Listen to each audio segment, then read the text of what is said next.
Who's ready for futsal?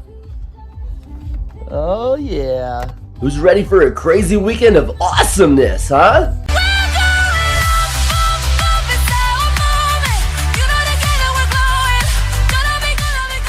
Welcome to Pal Soccer. My name's Ty, and this is my family of 6, and this weekend we actually have 29 games between all of us. It's gonna be crazy, but it's gonna be awesome! If you love soccer and you love families, well guess what? You have come to the right channel, my friends. Alright, let's kick things off with my youngest champion. Well, we'll see if he's a champion, but it's my son Theo. And I had the honor of coaching his team this weekend, which was awesome because he's got a fantastic group of players he surrounds himself with. Here's one of his really good buddies, Zane, with a nice little finish. Great pass there on the split from Theo. And not many minutes later, it's going to be his buddy Carl with an excellent individual effort from the far side, beating that first player, toe poking it to the far post. Always good to toe poke shots when you're playing futsal, believe it or not. Oh, late in the match, it's going to be Theo on the free kick from just outside the arc, the left footer. Just had too much sting on it. Nice finish there, buddy. Here's Theo, something he's been working on with his sisters in the living room, was getting the nutmeg touch there. Good cut inside from Carl. There's one thing left to do, and he's done his job. Finish it. Boys end up winning that game 7-0. All right, here's a little bit of a tighter match now. This is against a team called SIQ. Mbappe is a very good futsal team that beat the tar of us in a previous tournament, but not this time. Julian lets the ball pop back to Theo with a good little finish there. We end up losing this game 3-2, but here's one of my favorite moments. Okay, strong tackle there from Jesus, but you're not allowed to slide tackle in this age group, actually. I think the dad in the blue hat didn't know it. He ended up voicing his displeasure, and guess what they did? They said, beat it, buddy! Now, I probably shouldn't make fun of him for getting kicked out of a youth game or post on Pal Soccer, but guess what? I'm gonna do both, blue hat, dude! Walk of shame sucks! Oh, that's embarrassing. Alright, you know what else is embarrassing? Getting smoked in a futsal game. Mirabelle trying to do her best here. She's actually wearing the yellow bib.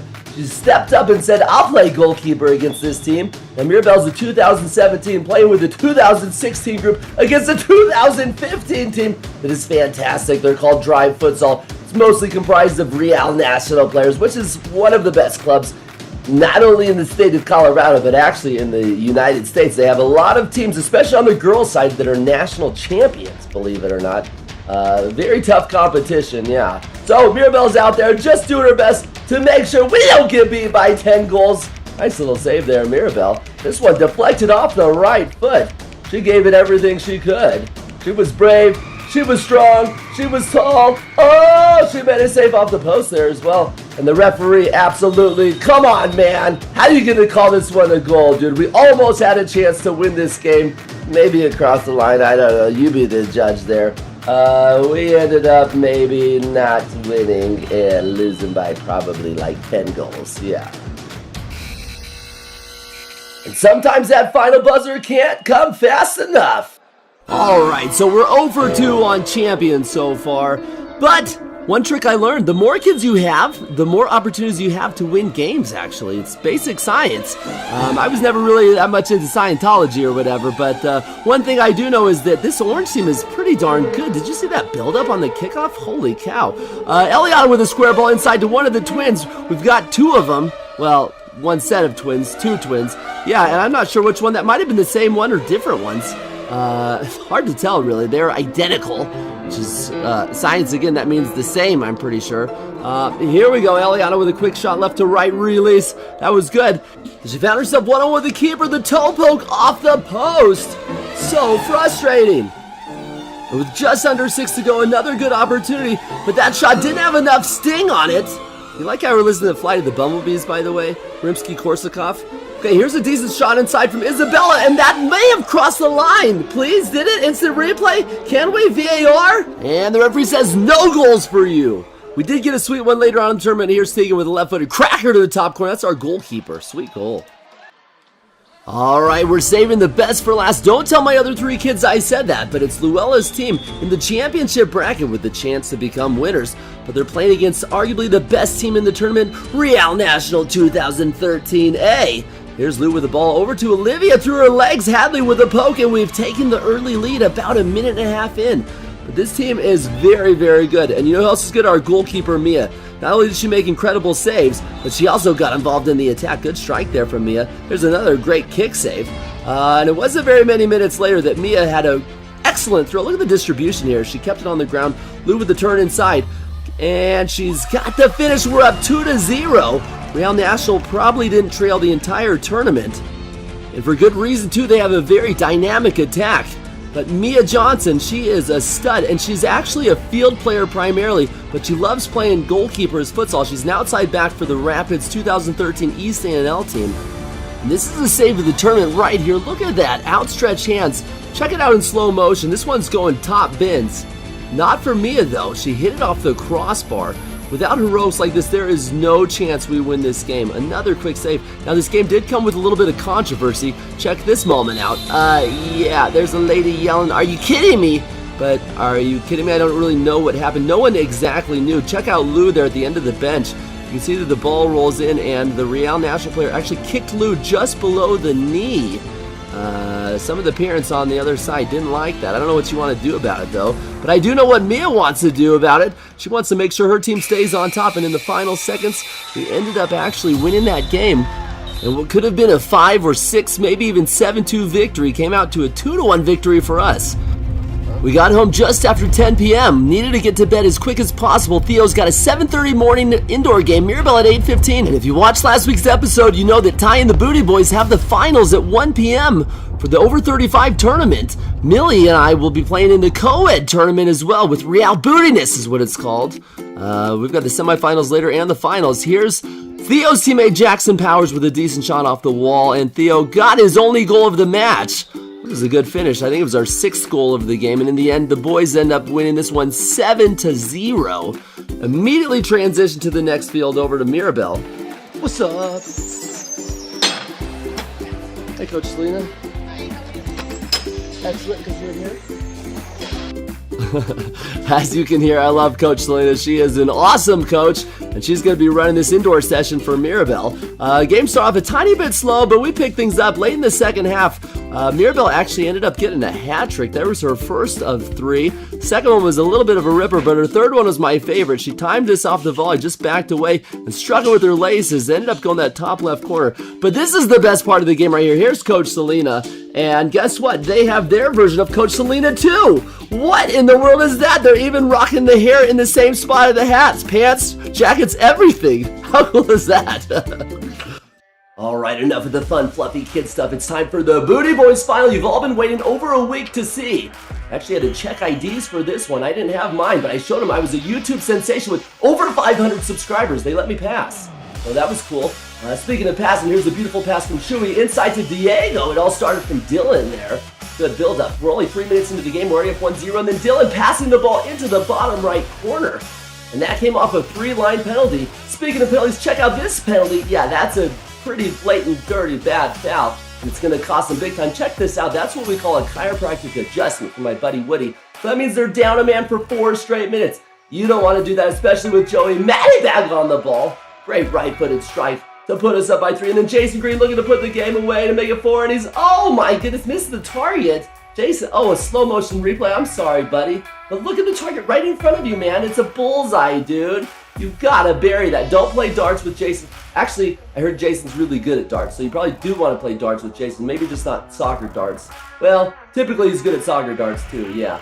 Just like Robert is here on that soccer dart. He just about tagged that target. And then just before half, oh, we gave up a yellow card there. There's Mike Ogletree, our goalkeeper. Fantastic guy, but mistimed that tackle. Only one thing left to do, calling your JV backup goalie. That was me. But I didn't have to do anything at all, really. Let's get to the second half. It looks like it's going to be a beautiful ball to the backside. That's Whittle finding Dylan for another goal. And then we switch over Jason Green, making amends for that earlier miss. See, he's going to take this player on. Nice little feint to the outside. And then a cutback. Finds Ty at the back post for the easiest tap that I might ever score in my life. Yeah, there it is. Thank you, Jason, for that beautiful gift.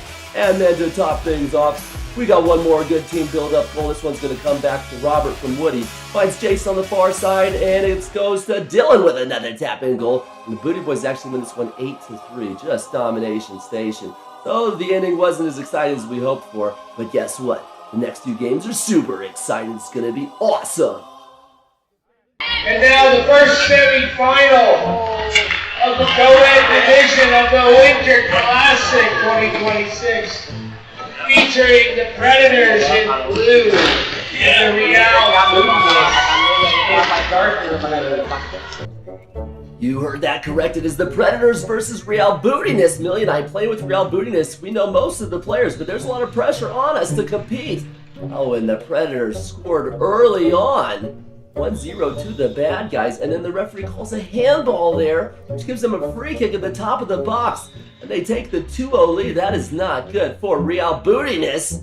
But we got our buddy Whittle, who is just a stud. I'm telling you what, keep an eye on that guy. You're going to enjoy some of the moments from him coming up in just a little bit. That was a big-time goal for us. But then, a little bit of a miscommunication there, and we gave the Predators a good opportunity to make prey of us. They made it 3-1. This is a classic story of the tortoise and the hare. Here's Beto playing the ball over to Ty with a left-footed strike. It's deflected up in that C-Web who finishes it off. It's all about patient build-up here. For the Bootiness, Real Bootiness, who came up with that name, by the way? That doesn't really matter. Just before half, it's going to be Mo making his mark on the match, and check out that little left-footed back heel. That's a great goal. And we want a little bit Mo action, so we'll get it. Mo beating the defender, cut inside, it's got the goalie off his line and just taps him with the outside of his right foot. Looks like it's all about Real Bootiness going into the half, up 4-3. Feeling pretty confident as well. Let's get you some second half highlights.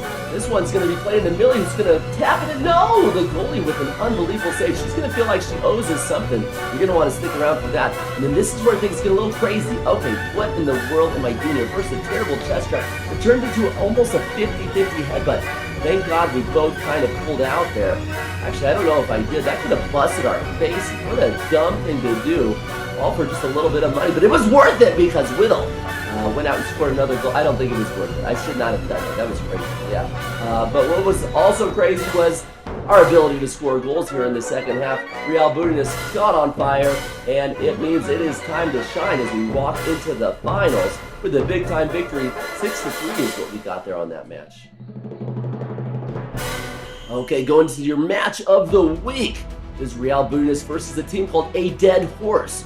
It's actually pretty scary because dead horses, well, that just sounds scary. And check out this scary attack from them. Oh, this is completely my fault too. I should have told Joey, don't try to dribble at two people. Golly, what am I thinking there?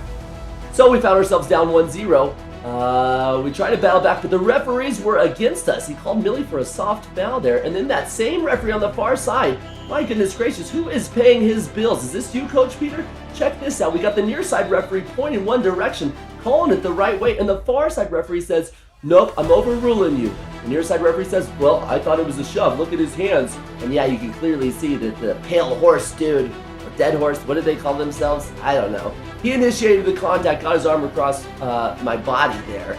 Yeah, it took me down. I'm saying that referee on the other side, he's got a bias against Pal Soccer. Nah, he doesn't really. He's actually a subscriber and a good pal of mine. He plays on my Monday night team. His name's John. He's actually a very good referee. Even the best referees make terrible mistakes, though. And unfortunately for us, the Dead Horses didn't make too many mistakes in front of goal. They were clinical there with that finish. But guess what? Real Bootylicious, or what are we called? Bootiness? Real Bootiness? Yeah, we got some clinical finishers ourselves. There's Whittle with a great left-footed strike to make it 2-1 going into the half. And then as we start the second half, oh no, they went up on us 3-1. This is trouble, okay? It's a 44-minute game. We are exhausted, by the way. Most of the people on our team have played multiple games already today and the weekend. A couple late Friday games. It's tough stuff there. But Mo's going to pass the ball to Ashley. Look at that top bins finish. Incredible. Making the score 3-2. We've got less than 4 minutes to play now. And then this happens. Just when we thought we might be back in the game. Oh no, they got a one-on-one with the keeper and our boy, Jake. Oh, it's called for a yellow card, handball outside the box. Now we're down for 4 minutes straight. There's about 2 minutes left to play. That is tough stuff. So we're down a man literally with 2 minutes to play in this 44-minute match. Maybe it was 40-minute match. I don't remember what it was. Yeah, it was tough to remember. But here's Whittle again. Literally over a minute to play. Cuts inside. And again, the left-footed banger. And look at the bench going crazy. We have tied the score 3-3. This is unbelievable. We're still down a man, though. We put Mo in net. He's a beast, and he's got a lot of experience in indoor. And that is going to bring us to OT. It's 1 5-minute period. not golden goal, and then it'll go to penalty kick shootout. Reminder, we are down a man for 2 minutes. Mo with a big time moment here, and he came out strong and won that tackle. We needed that. It was a little bit of an injury, which really helped us too, because we needed to waste some time. And then check this out. Got another controversial call here. This one into the boards. The near side referee says that foul goes to dark blue, but the other guy says it goes to the dead horses. Let's take a quick peek at the replay. That far side referee again, John, not going to call him out by his name here, but John, what are you doing? You can't just do that, man. Now you're world famous, dude. To our 500 subscribers, yeah. That's a tough call to make. Yeah, but it should have been my ball. Yeah, I'm going to call it right there. Not many moments later, they had a chance to get in, and Ty had to make the quick tackle. I was off there, a free kick, and then check out this ball from Edgar. He's going to play with the outside of his left foot. The far side, we've got just over a minute to go. No, that was the right foot, and Millie now on her right foot, and she's got the game winner in the top corner. Oh my goodness, you have got to see this strike off the volley. One bounce, took it as clean as you like, and this is going straight to the top left side of the goal. And I've been married to Millie for over 15 years now. I have seen a ton of goals for her in every different area of soccer, 3v3, outdoor, indoor, you name it. That is one of the best goals I've ever seen in her career, and it came at the biggest moment of her life at 38 years old. Yeah, the mother of 4. Check out the bench though, dude. They were so excited and in disbelief. Look at Jason Green climbing on the wall. He could hardly contain himself, and then you got Joey on top of the screen. Look at him jumping like a little monkey, Joey. You're just a little cute monkey, man. I love it. Big time goal there. And with less than a minute to go, we had all the momentum, and that is going to do it. Heartbreaking there for the dead horses. If they were the alive horses, they probably could have beat us. Yeah, dead horses, they really don't do much. You know, it's science. Yeah, dead things don't do much. They're dead. So one thing that was alive though was our team spirit. We were so thrilled. Everybody just swarmed Millie. Team Booty, what are we called? The Bootiness or something? Yeah, that was a big time win there. One of the best stories that we'll have of our careers, actually. Not kidding either. I have not seen a comeback like that in probably, I don't know, since a couple weeks ago. Yeah, at least. It was good stuff though, for sure. Get in there! Get in there! Get in there!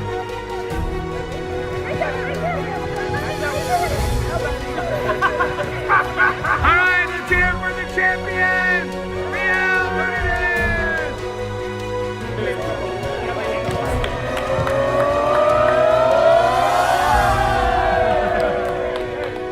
this! Joey, what do you have to say? Show me the cash money. This is why we play the game. This is why we've always played the game, baby. Ty, what do you think? I think Millie's amazing. Jeez, that's incredible. So are you, Coach Peter. You're the best. And just so you know, we at Pal Soccer, we think the world of you guys too. That's why we keep trying to make these awesome fun videos so you and your family have some clean, wholesome fun that you can enjoy. Soccer style, baby.